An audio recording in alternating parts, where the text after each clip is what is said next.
जय हिंद मेरे प्यारे दोस्तों। मैं अपने channel A to Z information में आप सभी का एक बार फिर से बहुत बहुत स्वागत करता हूं। मैं आप लोगों के लिए, जैसा कि आप सभी जानते हैं, कि डेली 10 क्वेश्चन करंट अफेयर्स को लेकर आता हूं। तो मैं उपस्थित हो चुका हूं 27 सितंबर 2021 के डेली करंट अफेयर्स को लेकर। चलिए हम लोग क्वेश्चन की तरफ बढ़ते हैं। क्वेश्चन हमारा है पहला, कि हाल ही में किस राज्य के मुख्यमंत्री ने दीनदयाल उपाध्याय की 105वीं जयंती पर समर्पण पोर्टल को लॉन्च किया है? तो इसका आंसर बताने से पहले हम आप लोगों से रिक्वेस्ट करते हैं कि यदि आप हमारे चैनल पर नए हैं तो चैनल को सब्सक्राइब कर लीजिए, और डेली करंट अफेयर्स को आप पाने के लिए बेल आइकन को दबाना बिल्कुल मत भूलिएगा, क्योंकि आपको हर पल और हर वीडियो की अपडेट आप पाने के लिए आपको बेल आइकन दबाना बिल्कुल ज़रूरी है। तो चलिए आंसर की तरफ बढ़ते हैं। आंसर हमारा है हरियाणा। ठीक है, तो हरियाणा के मुख्यमंत्री हैं जिन्होंने दीनदयाल के उपाध्याय की 105वीं जयंती पर समर्पण पोर्टल को लॉन्च किया है। तो इनका उद्देश्य क्या था, कि इन्होंने क्यों लॉन्च किया? तो इनका उद्देश्य था कि शिक्षा, कौशल विकास, खेल और कृषि के क्षेत्र में स्वयं की इच्छा से लोग अपना सेवा प्रदान करें। इसी के लिए इन्होंने ये पोर्टल लॉन्च किया। तो हरियाणा की राजधानी जान लेते हैं। हरियाणा की राजधानी जो है वो है चंडीगढ़। इसके पहले हमने आप लोगों को पंजाब के बारे में बताया था, तो उसकी भी राजधानी कहाँ है? तो चंडीगढ़ ही है। इसकी राजभाषा जो है वो है हिंदी। आप तो सभी जानते हैं कि भारत की ही है, मगर हिंदी, पंजाबी, ये सभी इसकी, ये दोनों जो हैं ये इसकी राज्य भाषा है। इसका गठन जो हुआ है वो हुआ है 1 नवंबर, गठन हुआ है 1 नवंबर 1966 ईस्वी में। राज्यपाल हैं बंडारू दत्तात्रेय। तो आप लोग राज्यपाल, मुख्यमंत्री, इन सभी का नाम अपने जुबान पर लगातार रखिएगा। और एमएलसी यानी कि विधानसभा, राज्यसभा और लोकसभा की सीटों को भी आपको ध्यान में रखना है, क्योंकि इससे भी क्वेश्चंस ज़्यादा पूछे जाते हैं। तो राज्यपाल हमारे हैं, मतलब हरियाणा के हैं, बंडारू दत्तात्रेय। आप लोग नोट डाउन करते जाइएगा। मुख्यमंत्री हैं मनोहर लाल खट्टर। हरियाणा के मुख्यमंत्री हैं मनोहर लाल खट्टर। और यहाँ का जो विधानसभा का सीट है, कुल विधानसभा की जो सीटें हैं वे कुल 90 विधानसभा की सीटें हैं। राज्यसभा की 5 सीटें हैं और लोकसभा की कुल 10 सीटें हैं। वहीं अगर बात करें कि हरियाणा के हाईकोर्ट जो है, यानी उच्च न्यायालय जो है, उनके चीफ जस्टिस कौन है? तो वे हमारे हैं रवि शंकर झा। रवि शंकर झा जी हैं जो कि चीफ जस्टिस ऑफ हरियाणा है। ठीक है, तो हम लोग क्वेश्चन नंबर दूसरे की तरफ बढ़ते हैं। क्वेश्चन नंबर दूसरा हमारा है, हाल ही में किस प्रख्यात महिला अधिकार कार्यकर्ता का निधन हो गया जिनकी उम्र 75 वर्ष थी? तो आंसर है कमला भसीन। कमला भसीन के बारे में सभी फिल्म स्टार और लोग ट्विटर पर ट्वीट भी किए थे, उनकी श्रद्धांजलि को दिए थे। तो ये अधिकार कार्यकर्ता थी, यानी कि अधिकारों के लिए लड़ा करती थी, जिनका निधन फिलहाल में हो गया है। क्वेश्चन नंबर 3 है, सौभाग्य योजना किस क्षेत्र से संबंधित है? तो सौभाग्य योजना जो है वो बिजली विभाग क्षेत्र से संबंधित है। क्वेश्चन नंबर 4, हाल ही में दुनिया के सबसे ऊंचे ईवी चार्जिंग स्टेशन का उद्घाटन किस राज्य में किया गया है? हाल ही में दुनिया की सबसे ऊंचे ईवी चार्जिंग स्टेशन का उद्घाटन कहाँ पर किया गया है? तो वो है हमारा हिमाचल प्रदेश। हिमाचल प्रदेश में यह दुनिया की सबसे ऊंची चार्जिंग स्टेशन को का उद्घाटन किया गया है।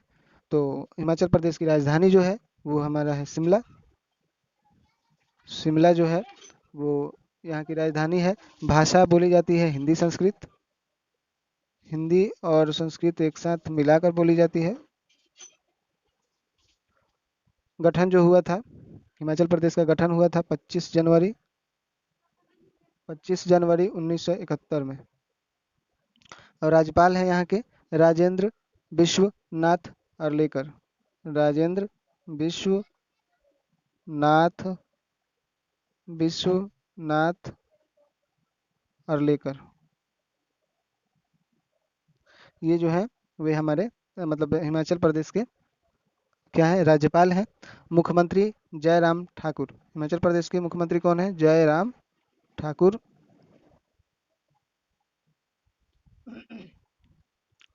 और यहाँ का एमएलसी जो है, एमएलसी का मतलब विधानसभा की जो सीटें हैं वो कुल सीटें हैं 68, और राज्यसभा की सीटें हैं कुल 3, और लोकसभा की जो सीटें हैं वो कुल हैं 4।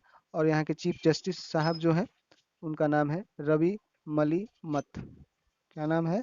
रवि मली मत, यहाँ के चीफ जस्टिस हैं। तो चलिए अगले क्वेश्चन की तरफ बढ़ते हैं।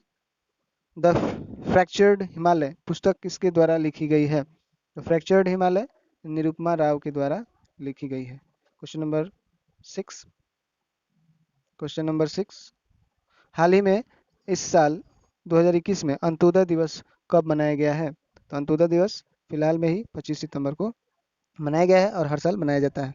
क्वेश्चन नंबर 7, हाल ही में होने वाले पुरुषों के हॉकी जूनियर विश्व कप की मेजबानी कौन करेगा? यानी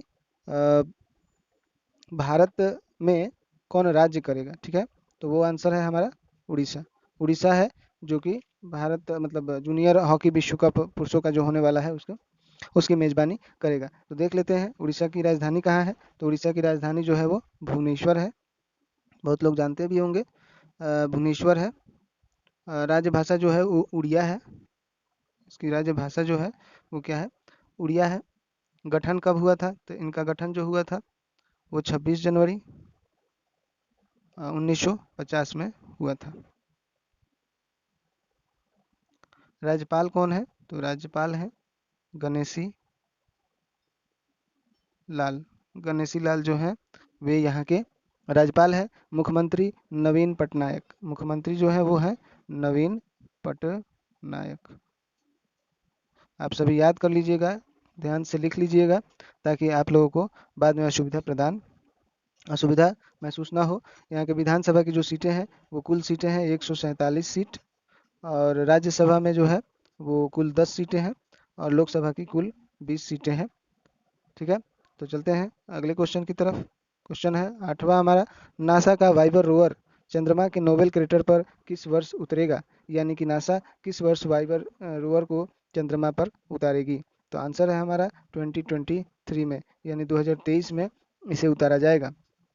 क्वेश्चन नंबर 9, हाल ही में किस देश ने आईपीएल के प्रसारण पर रोक लगा दी है? हाल ही में आईपीएल के प्रसारण पर किसने रोक लगा दी है? तो वो है अफगानिस्तान। अफगानिस्तान है जिसने आईपीएल के प्रसारण पर रोक लगा दिया है। अब ये क्यों रोक लगाया है? तो यहाँ पर हाल ही में जो क्या बोलते हैं उसको, अभी भी आतंकवादी है, आतंकवादी के जो बने हैं वो राष्ट्रपति बने हुए हैं। तो यहाँ की राजधानी जो है वो है काबुल। यहाँ की राजधानी है, अफगानिस्तान की राजधानी है काबुल। ये राजधानी बिल्कुल पूछा जा सकता है, और फिलहाल के जो राष्ट्रपति बने हैं उसके बारे में भी पूछा जा सकता है। तो राष्ट्रपति जो अभी अभी बने हैं उनका नाम है अशरफ गनी। अशरफ गनी। और इस अशरफ गनी को लगता है कि उसमें भी जो भी चर्ल्स गर्ल्स होती हैं आईपीएल में, और जो दर्शक होते हैं और बिना भुरका के होते हैं, तो इन लोगों को शर्मनाक लग रहा है, इसलिए ये अपने यहाँ आईपीएल के प्रसारण को बंद करने के आदेश दे दिए हैं। चलिए क्वेश्चन नंबर 10 की तरफ बढ़ते हैं। हाल ही में होने वाले नोबेल पुरस्कार समारोह साल के किस महीने में आयोजित किया जाएगा?